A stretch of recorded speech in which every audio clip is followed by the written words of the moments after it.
Ever notice how the best boba stand lines seem to appear out of nowhere? Like the vendor just blinked and 40 cups were ready? That is not magic, that is backward scheduling, and it is the secret weapon nobody puts on their business cards. Backward scheduling means you start with your pickup time and work backward instead of just diving into prep and hoping the universe cooperates.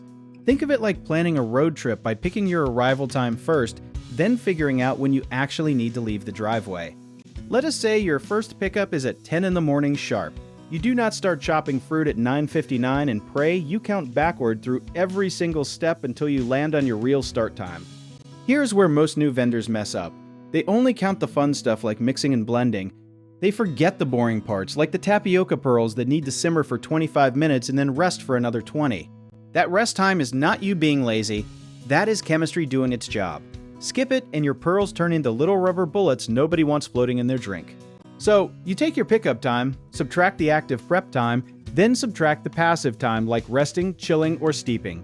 Suddenly, that 10 o'clock pickup means your alarm is going off way earlier than your customers will ever appreciate. Now let us talk about buffer time, which is basically your safety net for when life refuses to cooperate. Buffers are extra minutes you build in for the blender that decides today is the day it breaks, or the delivery truck that hits every red light in town. A good rule of thumb is adding 15 to 20% extra time on top of your estimate.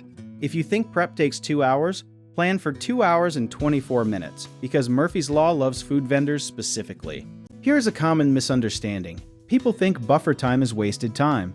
It is actually the opposite. It is the difference between calmly handing someone a lemonade and sweat dripping into their cup while you apologize. Let us walk through a real example with a lemonade stand doing 3 pickups in one day. 9 in the morning, 12 in the afternoon, and 3 in the afternoon. Each one needs fresh squeezed juice, so you cannot just batch everything the night before. You work backward from 9, figure out your squeeze and mix time is 45 minutes, add your 15-minute buffer, and now you know you are starting at 7:55. Do that same math for all 3 pickups and suddenly your whole day has a rhythm instead of chaos. Community wisdom from veteran vendors says always prep your slowest ingredient first. If your syrup needs to cool for 30 minutes before mixing, that syrup goes on the stove before you even think about cutting a single lemon. This is not about being a stress case with 17 timers going off. It is about being the calm person at the market who looks like they have this whole thing figured out because you actually do. At the end of the day, backward scheduling and buffer time are just rational thinking dressed up in apron and folding table. You are not psychic, you are just planning like the pickup time is the boss and everything else answers to it. Want to learn more about how we help vendors like you build schedules that actually work?